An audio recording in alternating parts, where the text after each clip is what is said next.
I guess I always knew. म्हणजे मला असं लग्न किंवा असं आपण डोक्यात ठरवतो हे टप्पे कुठल्याही रिलेशनशिपमध्ये, पण मला असं वाटतं ते न ठरवताच मला हे माहीत होतं की मला या व्यक्तीबरोबर माझं आयुष्य घालवायला आवडेल, की मला या व्यक्तीबरोबर म्हातारं व्हायला आवडेल, मला या व्यक्तीबरोबर नंतर खूप म्हातारपणी काहीतरी कुरघोड्या करायला आवडतील. म्हणजे ह्याच्याबरोबर मोठं व्हायचं आहे आणि ही व्यक्ती पार्टनर म्हणून हवी आहे, हे माझं खूपच आधीच ठरलं होतं. लग्नाचा निर्णय घ्यायच्या आधीच ठरलं होतं. माझंही थोडं असंच झालं, कारण मला असं वाटतं की सखी माझ्या आयुष्यात आल्यानंतर त्याआधी मी खूप जास्त इमोशनली खूप चंचल स्वभावाचा माणूस होतो आणि सखी आल्यानंतर एक पद्धतीचं स्थैर्य नक्की माझ्या आयुष्यात आलं.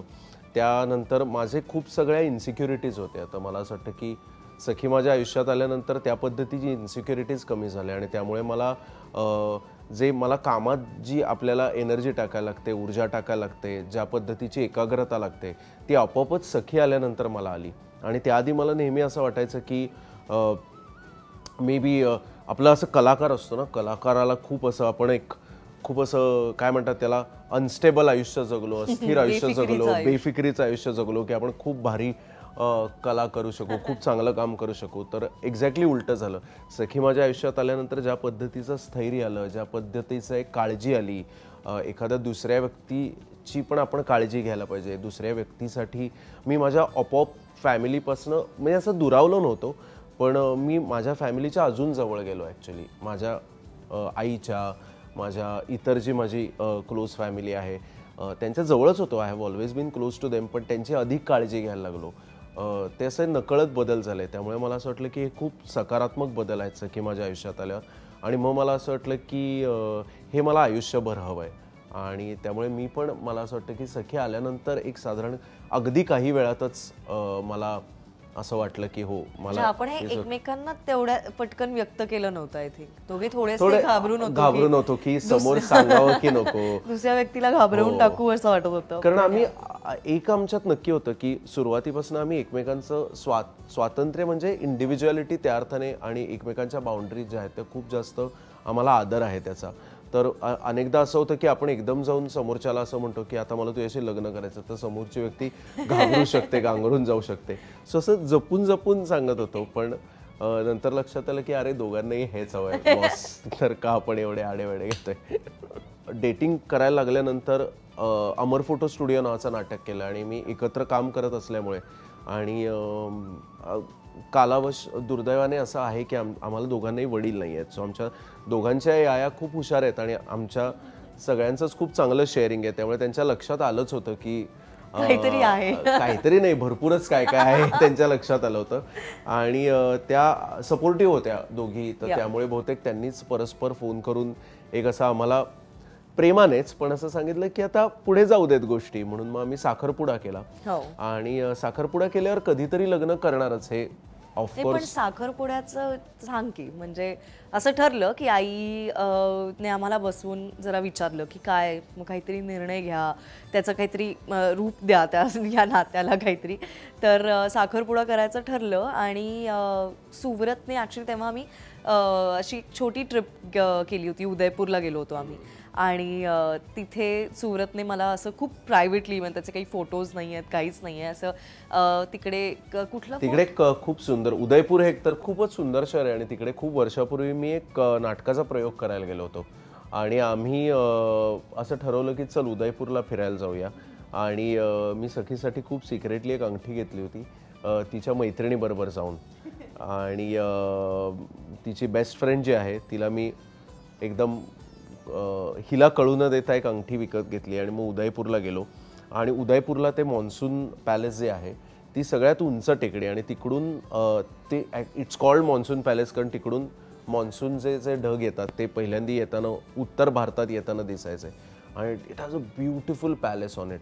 आणि मग मी ठरवलं की सखीला हळूच मी स्लायली टू व्हीलर, आम्ही त्यावेळेस टू व्हीलरवर आम्ही जनरली ट्रॅव्हल करतो तेव्हा आम्ही टू व्हीलरवर फिरतो. त्यामुळे आम्ही तिकडे एक गोव्यात जसे लोक घेतात तशी टू व्हीलर हायर केली होती आणि खूप सुंदर संध्याकाळ होती. आणि मी बरोबर तसं प्लॅन केलं होतं की आम्ही एकदम टॉपला गेलो आणि मला असं होतं की त्या मॉन्सून पॅलेसमध्ये एक छान जिथून सगळ्यात मोठा एक्सपान्स दिसतो आणि जिथून मॉन्सूनचे ढग येताना दिसतात तिथे नेऊन खूप रोमॅन्टिक पद्धतीने तिला अंगठी देऊन विचारायचं की तू माझ्याशी लग्न करशील का वगैरे वगैरे.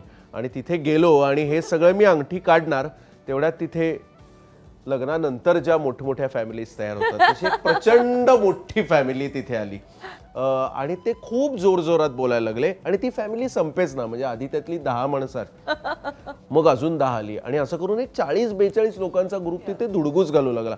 आणि मला असं वाटलं की ओके हे सगळं आयुष्यात सनसेट बघायला गेलो होतो आणि सनसेटच्या वेळी ते द्यायचं असं खूप हट्ट धरला की आपण खाली जाऊया आपण म्हटलं आपण ज्यासाठी आलोय. मला असं झालं की आता एवढ्या गोंधळात कुठे प्रपोज करणार. म्हणजे आम्ही काय ते त्याचे व्हिडिओ वगैरे करणं नव्हतं पण आपल्यासाठी ती स्मृती फार महत्वाची आहे म्हणून म्हटलं चल चल इकडून जाऊया. तर सखी अशी होती की आपण सनसेट बघायला आलोय आता सनसेट होणार आहे तर आत्ता का तुला खाली जायचंय.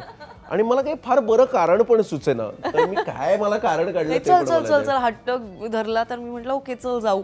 आणि मग आम्ही ऍक्च्युली वर जाताना एक छोटासा कडा आम्हाला दिसला होता जो खूप सुंदर होता. तिथे आम्ही 2 मिनिटांसाठी थांबलो होतो. सो मग सुव्रतने 2 व्हीलर काढली आणि त्या पॉइंट पर्यंत नेली आणि तिथे ॲब्सोल्यूट शांतता होती कारण आम्ही दोघंच होतो. सगळे वर जात होते की आणि सनसेट बघायला गेलेले होते त्यामुळे तेवढ्या वेळासाठी कोणीच आलं नाही तिथे. सो आम्ही दोघं होतो आणि इट वॉज सो नाईस. इतकं दरी दिसत होती अख्खी आणि म्हणजे असं ढग आलेले होते आणि सुव्रतने खूप प्रेमाने मला प्रपोज केलं आणि अर्थात मी हो म्हणाले. एक तर गेल्या 5 वर्षात म्हणजे हे अनेक जणांना वाईट वाटेल ही गोष्ट पण आम्ही लग्नाआधी किंवा आमच्या एंगेजमेंटच्या आधी जास्त खूप काळ एकत्र घालवला कारण आम्ही 2 प्रोजेक्ट्स बॅक टू बॅक एकत्र केली. त्यामुळे आम्ही खूप एकत्र होतो आणि ते झाल्यानंतर समूह आम्ही खूप वेगवेगळ्या प्रोजेक्ट्सवर काम करायला सुरुवात केली. सो मला असं वाटतं की गेले 5 वर्ष आम्ही खूप वेगवेगळे राहिलोय. कामासाठी मी एकतर आणि खो खो खेळल्यासारखं होतं कारण मी आउटडोअर शूटला असतो. मी घरी अनेकदा ॲक्च्युली आम्ही असे होतो की मी बॅग ठेवतो आणि सखी तिची बॅग उचलून कुठेतरी जात असते. पण त्याच्यामुळे प्रत्येक जो क्षण आम्हाला एकमेकांबरोबर मिळतो त्याची किंमत आम्ही करायला शिकलोय. आता ते असताना आमची भांडणं खूप कमी झाली आहेत कारण आमच्या लक्षात येतं की आता एवढाच वेळ आहे आपल्याला 2च तास मिळाले 2च दिवस मिळालेत 1च आठवडा मिळाला 1च महिना मिळालाय तर त्यात एक खूप भांडून मग परत आपण बोललो नाही हे ह्यात आम्ही जात नाही. सो डेफिनेटली भांडणं आणि झाली तरी ती पटकन मिटतात. ते आम्ही असं होतं की चला चला आता फार वेळ नाही आहे लगेच मिटवून टाका आणि पुढे पुढे चला. सो हे नक्की बदललंय. नाही आणि मला असं वाटतं की जसं ग्रोथ विषयी आपण बोललो तसं ते ॲब्सोल्युटली खरं आहे की तुम्ही व्यक्ती म्हणून सुद्धा बदलत जाता जशी वर्ष जातात तशी. आणि मला असं वाटतं सुव्रत आणि माझ्यात ही चांगली गोष्ट झाली की आम्ही दोघंही ग्रो होत गेलो आणि वेगवेगळं काय काय शिकत गेलो. शिकायची इच्छा होती आमच्यात. वेगवेगळे अनुभव आम्हा दोघांना आले आणि त्यातनं आम्ही काही वेगवेगळ्या पद्धतीने घडत गेलो. पण मला असं वाटतं की या सगळ्यात महत्त्वाचा भाग आहे की दोघांनाही ते अनुभव येत होते. मग ते एकत्र असो किंवा वेगवेगळे असो तरी ते एकत्र पॅरलली येत असल्यामुळे आम्हाला असं कधीच असं वाटलं नाही अरे बापरे फारच बदलला हा किंवा ही फारच बदलली. आणि त्याने मला असं वाटतं ते अनेक नात्यांमध्ये असं होतं. मग ते मैत्रीचं असो किंवा घरच्यांबरोबरची नाती असो असं होतं की एखादी व्यक्ती पटपट पुढे जाते आणि मग कुठलंच काहीच कॉमन राहत नाही. तर तसं मात्र आमच्यात नाही झालं. त्यामुळे मला असं वाटतं दॅट हॅज हेल्प्ड की आमच्या नात्यात सतत आम्हाला एकमेकांना सांगण्यासारखं खूप काहीतरी आहे शेअर करण्यासारखं आहे. आमचे इतके वेगवेगळे मित्रमैत्रिणी आहेत जे आणि आमचा असा हट्टच नाही आहे की आपले सगळे मित्रमैत्रिणी हे कॉमन असावेत. त्यामुळे पण आमच्या पर्सनॅलिटीला एक काहीतरी डायमेन्शन येतं आणि सो मग खरं तर मला असं वाटतं की हो. आणि मला असं वाटतं की म्हणजे आम्ही जी वेगवेगळी कामं करतो वेगवेगळे मित्र असतो तिथले जे अनुभव असतात ते अनुभव एकमेकांना शेअर करण्याची एकतर आम्हाला भयंकर इच्छा असते. त्यामुळे माझ्यासाठी तो अनुभव मी 2 वेळा जगतो. मी एकदा अनुभव घेतो आणि मग ते येऊन सखीला सांगतो. त्यामुळे तिच्याबरोबर मला असं वाटतं की पुन्हा एकदा तो अनुभव जगत असतो. आणि सेम सखीचं आहे. म्हणजे सखी जे काही बाहेर चांगले वाईट अनुभव घेते ते सगळे येऊन हे करते. आणि मला असं वाटतं की आमची सगळ्यात फेवरेट 2 गोष्टी आहेत. म्हणजे एक ग्रोसरी शॉपिंग जे वर्षानुवर्षात खूप वाढलं आहे. आम्ही कधी परदेशी फिरायला गेलो की तिथे काहीही कारण नसताना आम्ही मोस्टली आम्ही एअरबीएनबीजमध्ये राहतो. आम्हाला इतर गोष्टींवर पैसे खर्च करायला आवडतात. त्यामुळे आम्ही एअरबीएनबीमध्ये राहत असल्यामुळे आम्ही जगाच्या पाठीवर जिथे कुठे गेलोय तिथे सगळ्यात आधी आम्ही ग्रोसरी स्टोअर जवळचं शोधतो आणि ग्रोसरी शॉपिंगला जातो. हे एक आहे. आणि दुसरं आमचं असं आहे की रात्री झोपण्याआधी बहुतेक आमच्या नेबर्सना असं वाटत असणार की हे वेडे आहेत का, कारण आम्ही खूप अत्यंत आचरट विनोद करून खूप मोठमोठ्याने हसत असतो. आणि आम्ही रोज एकमेकांना सांगतो की सखी उद्यापासून आपल्याला लवकर झोपायचं, आपल्याला वेळेत झोपायचंय असं म्हणून आम्ही बेडवर पडल्यावर एक साधारण 3.5 ते 4 तास नुसत्या टाइमपास गप्पा मारत आणि खूप इम्प्रोव्हायझेशन्स करत आणि विनोद करत जागे असतो. मी अगदी प्रामाणिकपणे सांगायचं तर स्वतःचं लग्न कसं असावं हे म्हणजे मला असं वाटतं की मुलींचं जेवढं त्यांना छान दिसलेलं असतं चित्र, तसं काही चित्र माझ्या डोक्यात नव्हतं अगदी प्रामाणिकपणे सांगायचं तर. पण सखी माझ्या आयुष्यात आल्यानंतर मला नेहमीच असं वाटत असलं की हिला कसं लग्न आवडेल, कदाचित मी तसंच लग्न करेन, कारण माझी तशी काय फार कल्पना नव्हती.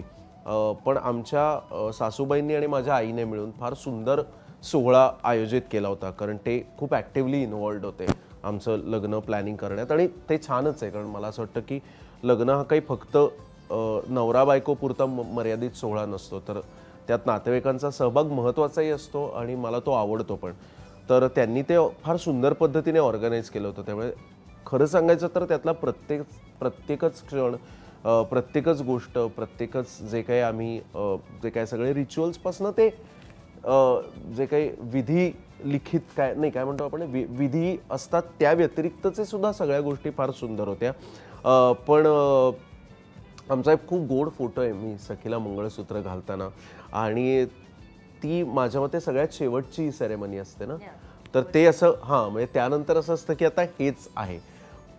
तर मला असं म्हणजे मला खूप छानच वाटलं, कारण तोपर्यंत मला सखीबरोबर राहायचं हे तर निश्चित आहेच, पण ते झाल्यानंतर मला असं वाटलं की ओके, बाहेरून तुम्ही जेव्हा विधी बघत असता तेव्हा तुम्हाला त्याचा अनुभव येत नाही, पण तुम्ही ॲक्च्युली जेव्हा ते विधी करता आणि ते तुमच्याबरोबर घडतात तेव्हा लक्षात येतं की ओके, की एक ते असं तुम्ही एक टप्पा पार केल्याचा नक्की तुम्हाला फिलिंग येतं.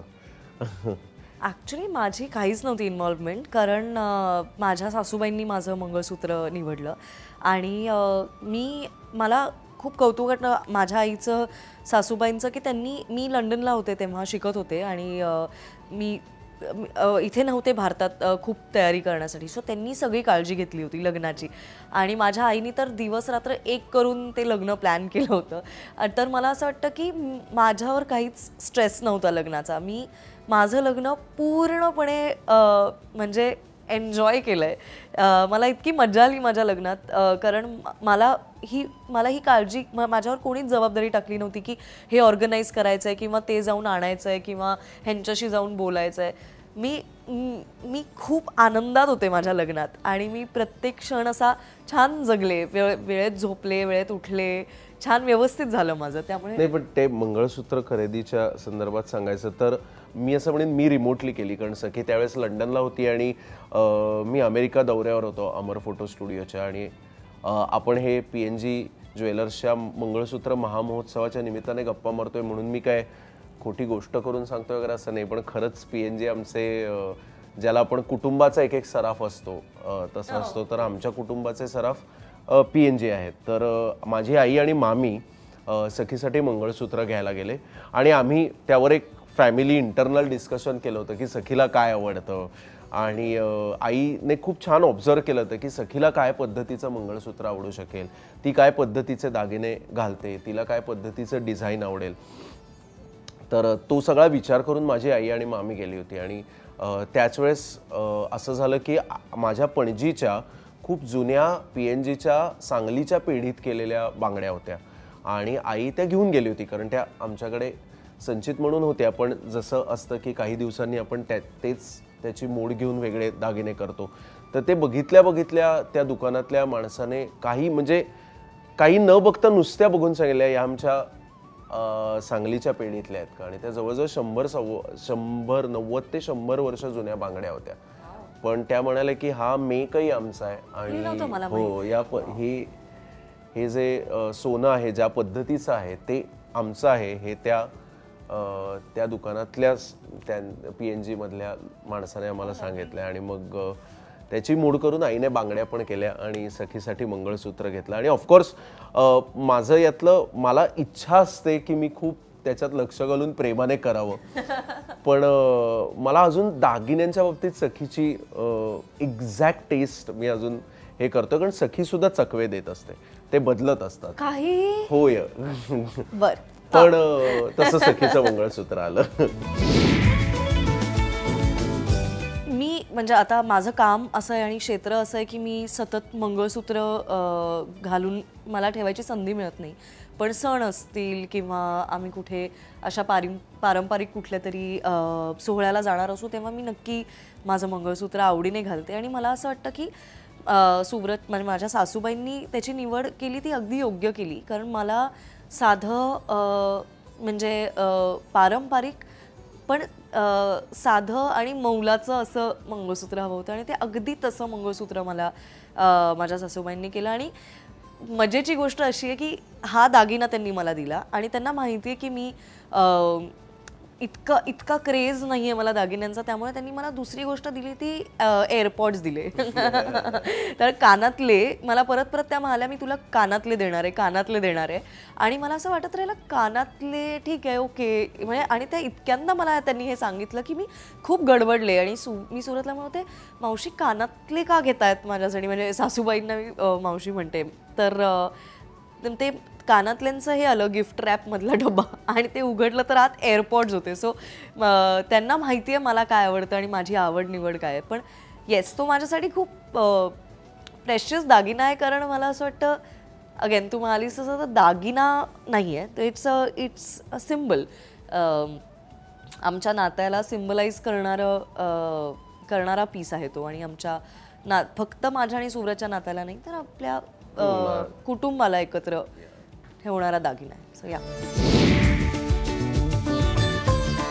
सगळंच असं मला वाटतं या कुठल्याही मूल्यांना पर्याय नात्यामध्ये असं मला वाटत नाही. आणि ते असं म्हणजे त्याचा डोलारा या सगळ्या मूल्यांवर आधारित आहे. आणि आम्ही थोडं असं म्हणूया की आता 21व्या शतकातले आहोत म्हणून मग थोडं आम्ही फक्त समता ठेवण्याचा प्रयत्न करतो या सगळ्या व्यतिरिक्त. एवढंच मी म्हणेन, त्याच्यात थोडं काही ॲड कर. पण या सगळ्याच आणि हे नक्की अजून एक आठवण अशी आहे मला आत्ता आठवली जी खरोखरच आहे की माझे वडील आता नाही आहेत, पण माझ्या वडिलांचा अगेन फॅमिली सराफ आमचे PNG ज्वेलर्स असल्यामुळे माझ्या वडिलांचा पहिला दागिना वडिलांनी जो स्वतःसाठी केला तो एक सोन्याची खूप गोड चेन आहे, अगदी नाजूक डिझाईनची, आणि ती माझ्याकडे अजूनही आहे. आणि जसं सखी जेव्हा पारंपरिक यांना तिचं मंगळसूत्र घालते तेव्हा ती जी काही चेन आहे ती मी घालतो. माझ्या वडिलांची आठवण आणि ती गळ्यात घातली की मला असं वाटतं की माझे वडील माझ्याबरोबर आहेत. त्यामुळे आपल्याकडे सहसा एक दागिना एका पिढीकडून दुसऱ्या पिढीकडे जाते, दुसऱ्याकडून तिसरीकडे जातो. ही जी स्त्रियांमध्ये जशी परंपरा असते तशी ती काय फक्त स्त्रियांमध्येच नसते तर पुरुषांमध्ये पण असते. सो आम्हालाही आवडतात दागिने. माझी PNGला अशी विनंती आहे की मी म्हटलं तसं या सगळ्या मूल्यांबरोबरच आता आमच्या पिढीसाठी समता हा अजून एक काय म्हणतात त्याला मूल्य आलेलं आहे. तर जसं मंगळसूत्र असं नाही पण पुरुषांसाठी एक तुम्ही काहीतरी ट्रेंड सुरू करा की लग्नामध्ये पुरुषांनी हा दागिना घातला की आता आम्हालाही जरा मिरवता येईल. तर ही झाली आमच्या लग्नाची आणि आमच्या मंगळसूत्र निवडीची गोष्ट. पण सध्या PNG ज्वेलर्सच्या मंगळसूत्र महामहोत्सवाचं हे 20वं वर्ष आहे आणि हा मंगळसूत्र महामहोत्सव आत्ता PNG ज्वेलर्सच्या सर्व स्टोअर्समध्ये चालू आहे. आणि 2000 पेक्षा जास्त मंगळसूत्राचे डिझाईन्स आजवर PNG ज्वेलर्सने क्रिएट केलेले आहेत. त्यामुळे तुम्ही लवकरच तुमच्या जवळच्या किंवा लांबच्या PNG ज्वेलर्सच्या स्टोअरला नक्की भेट द्या. तुमच्या आवडीचं डिझाईन तुम्हाला नक्कीच मिळेल.